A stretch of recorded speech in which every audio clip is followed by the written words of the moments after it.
Hey neighbor, welcome back to ARTV. My name is John, and it's time to count down my top 10 favorite songs by the English rock band Nothing But Thieves. I've consistently been throwing their praise since the self-titled era. I think they're one of the most talented and exciting young bands in the alternative music space, so it really shouldn't come as a surprise that all roads have led to me making this very top 10. The band formed in the early 2010s and quickly gained attention because of their unique twist that paired together tender and explosive moments, and of course because of, minor detail here, the vocal god that is Connor Mason himself handling lead vocal duties, maybe something you should be aware of. Given that I really do have a ton of admiration for their music, it shouldn't come as a shock when I say that this was kind of a heartbreaking list to assemble. I mean, I can't include everything, however, I do have a lot of honorable mentions tucked away in the description down below. I hope that you enjoy seeing my list. Leave a like on the video if you do, share it out with a fellow fan of the band, and let's start the countdown. So I held my head up against the wall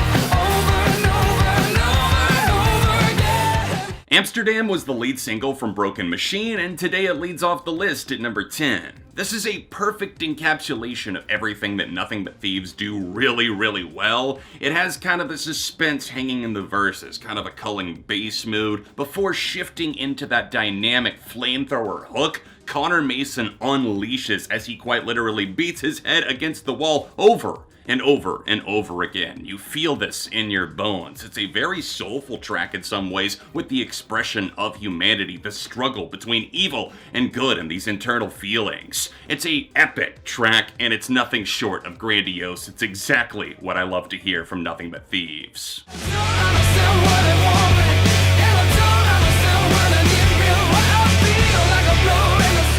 This may or may not turn some heads, but damn it, I'm gonna throw it out there and I'm not even sorry. God's coming in at number 9. Yeah, it's number 9 on the list, but I think this is probably the most underrated song in their discography. You see, it wasn't exactly one specific thing that made me fall in love with this track. I guess it was just the way the song starts off. I love those brisk but brooding guitars. They sternly kind of pick up momentum throughout, and then Connor lays down this very paranoid performance. I like that it kind of talks about Big Brother, somebody, an authoritarian figure watching over you, and you're kind of tormented internally. This song expresses that. It has an incredible breakdown. I love every little aspect of this tune, and if you haven't checked out this EP, then holy heck, you're missing the fuck out. Take a smooth with a roll, feel so fucked up to be in love. Moral Panic is not what I would call an optimistic album, but however, my number 8 selection, Impossible, absolutely is. It's a moment of bliss that talks about feeling fucked up because you don't recognize this feeling, but that feeling is being in love. It's okay, but you're scared to fall, and once you do, you let go. That's when Connor Mason comes in with this bone-chilling vocal performance that just sends it to the fucking stratosphere. Impossible to me definitely feels a bit timeless, both with the vocals and the musical performances, and I think the live version with the strings sells the emotion even harder.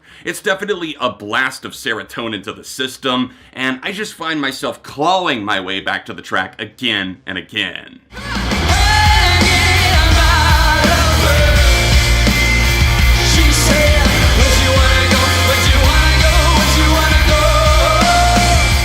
Hanging by a Thread at number 7, it's Hanging, a bonus track from the deluxe edition of their self-titled. This is a song that I didn't necessarily know for a couple of years following the release of that album. I ended up checking out the deluxe tracks, and I was blown away by this one in particular. Again, Nothing But Thieves, they definitely have a formula to a lot of what they do. They start off slow, but I love the way that they utilize it on a track like Hanging. There's definitely some prodding bass notes, you get into the rhythm, and then they break down the wall with that chorus that just kind of feels like a sing-along when you're out on a bender at a bar or whatever it might be. It talks about one of those blackout nights where maybe you're using drugs or alcohol to escape reality and you do not want to come back down.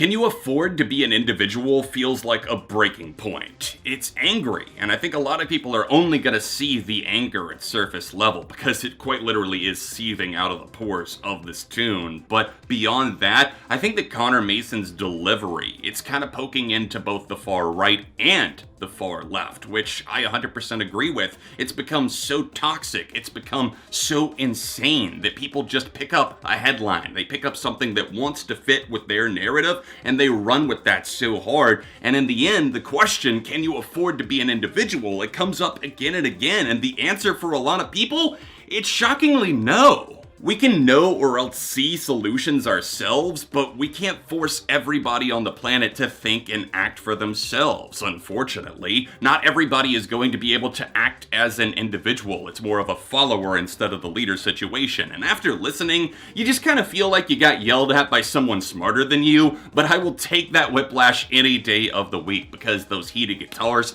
the impassioned drumming on this track, and also that fiery vocal delivery from Connor, this is one of the heaviest things that they've ever made.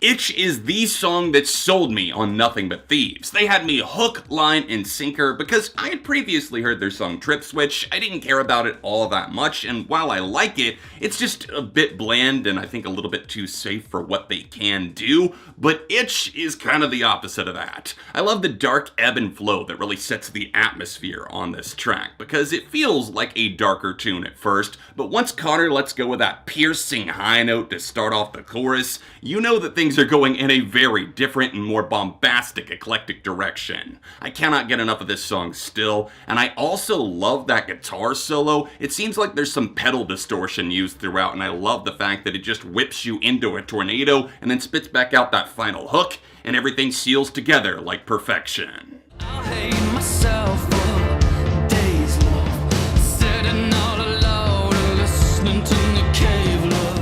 Tangible Pain that reveals the wounds of love is a real love song, not just the movie or the TV version of it, like so many of us have been sold on. At least in our younger days, we saw what romance was supposed to be, but we didn't see the scars, the stories behind that. Real love song is just that. It talks about the gloom and the doom, and also the heart that it takes to be in a long-term committed relationship. I love the synths on this track. It's a nice backbone to build the house off of, but just like love, that house needs to be worked at constantly to keep it in a good place, and that's what the band do for Real Love Song as an entire body of work. That guitar lick that consistently rolls through has the perfect amount of reverb on it to make this feel both nostalgic and real. It binds these worlds together with some sort of dark spell that I don't know because I'm not a warlock, but unfortunately Nothing But Thieves are, I'm not, and that's the world that we're gonna have to deal with.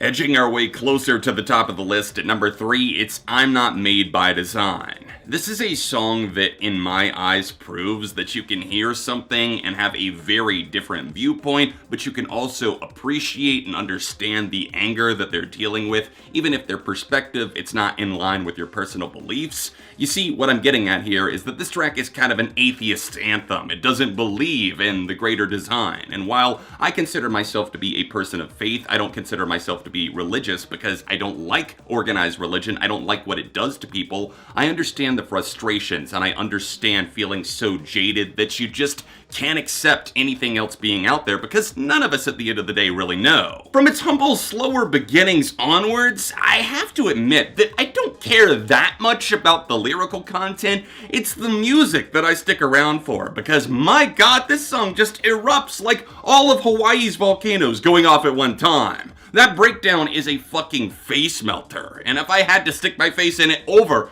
and over again just to experience a little bit of that pain and the glory, I would do it time and time again, and I have, continuously since 2017. If you don't believe, then you know I can never do you wrong. Graveyard Whistling is one of the band's earliest works, but to me, it spoke volumes about exactly what Nothing But Thieves would go on to accomplish as a unit. This slowly lights the fuse. It's not necessarily a huge eruption like we've spoken about on some of these other tracks, but I appreciate the R&B influence, the slower, more melodic, brooding sensation that you get. And while this song most likely is about the struggle with faith and religion and not believing in something, I've personally affixed a lot of other meanings that are more personal to me over time, especially with the "it can't hurt you" lyrics that it circles back to. I think it's a powerhouse. It's very understated at times, but once we arrive at that final hook, you know exactly what's going off.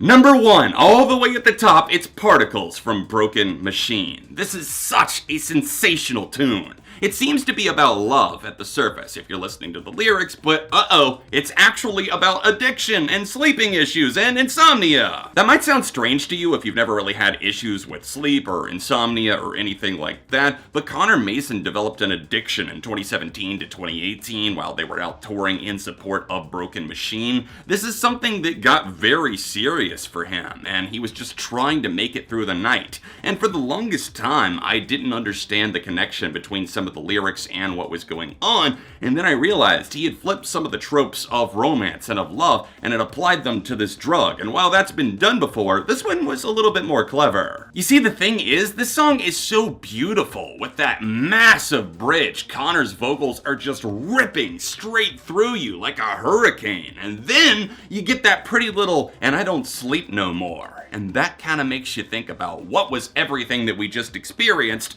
Oh wait, it's a little bit more than love. In fact, it's not love, it's distress, and it's not knowing where to turn except to music. Alright, that's a wrap on the top 10. I hope you guys enjoyed seeing my personal thoughts. I have so much love for every song that appeared on here, but again, remember, those aren't the only ones that I love. There's honorable mentions in the description down below. Drop a like on this video if you enjoyed it, subscribe for the love of music, and feel free to share this out with another fan of the band. I would love to know everyone's takes on my takes. If you want to see me review Moral Panic, then tap right here, or tap here for another recent top 10. All of my socials can be found in the description down below. Thank you to my current $75 patrons, Sombre artists, Dayton, Hamilton, and Brandon Barenfeld, and I'll be back soon for more on ARTV.